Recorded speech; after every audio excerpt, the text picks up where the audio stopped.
Hello and welcome to this video introduction to AM 156 Quarto, a parchment manuscript from the 14th century located here at the Arni Magnusson Institute for Icelandic Studies in Reykjavik. In this video, we are going to show you some interesting features of the codex and talk a little bit about how it was produced. Without further ado, let's dive in. The manuscript measures approximately 17.7 centimeters in height and 13.2 centimeters in width. It contains the law text Jónsbók and is made up of 10 gatherings. The manuscript was written by a single scribe and is dated to about 1350 to 1375. Now, when looking at this manuscript, it seems a bit worn down. The parchment is rather dark and there are countless scribbles in the margins. But that does not mean that this manuscript does not have plenty of interesting features. When a manuscript is made, the scribe needs to define the layout for the pages by indicating the area of writing.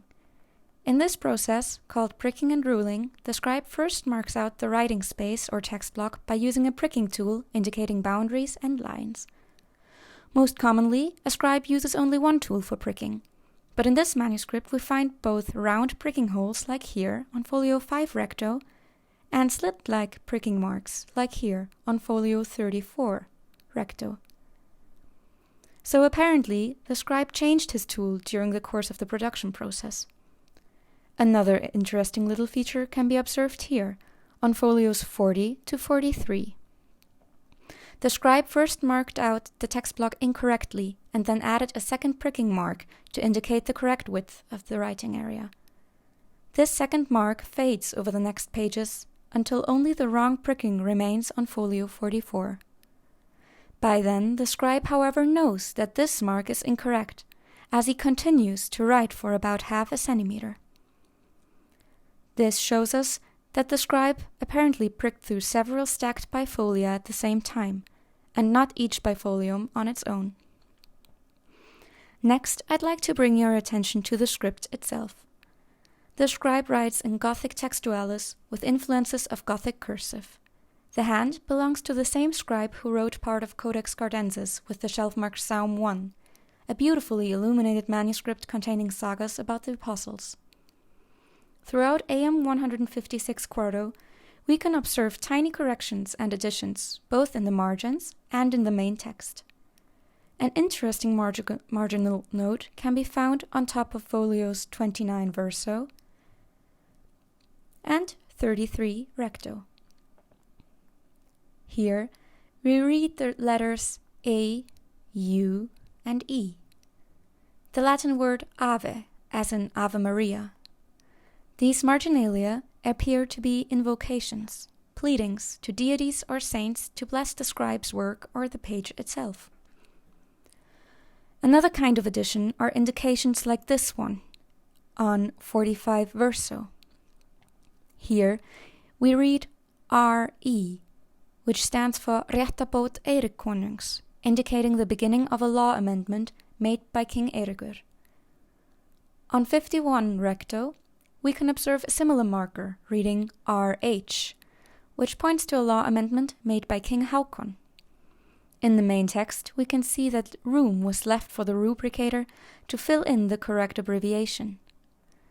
The fact that the main scribe left introduction as to which abbreviation goes where might be proof that the rubricator was not the scribe himself, but a different person. All these little features, as well as the possible invocations, were placed at the very edge of the manuscript's leaves. They were certainly meant to be trimmed away in the final production steps, but luckily for us, some of them survived the final trimming process. Now, when turning our attention to the main text, we see that there are several blank spots, which is why this manuscript has often been considered unfinished. However, when taking a closer look, one comes to a different conclusion.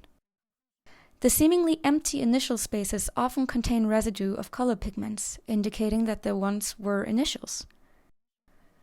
In fact, in roughly 70% of the initial spaces, we were able to find remnants of color. We could identify 3 base colors: a dark reddish-brown, a bright red, and a blue. There are 19 initials with flourishes, all of which are preserved in the last 2/3 of the manuscript. Here, on folio 65 verso and 66 recto, we can see how well planned out the illuminations of this book were. One initial caught our eye in particular, namely this thought on folio 74 recto. Here, we made out a previously unremarked face in the body of the initial, painted in bright red ink. There are a lot of examples of manuscripts connected to the monastery of Helgafell as this one, which include faces in their illuminations. Guðbjörg Kristjánsdóttir characterizes this Helgafell style of book painting by the peppercorn-like eyes of the faces. Whether this face belongs to the Helgafell style is not yet certain. We hope you enjoyed this first video introduction to AM 156 Quarto. The manuscript can be looked at in detail on hirslan.arnastofnun.is, and information on the production units of the book is available on hirslan.arnastofnun.is/helgafell.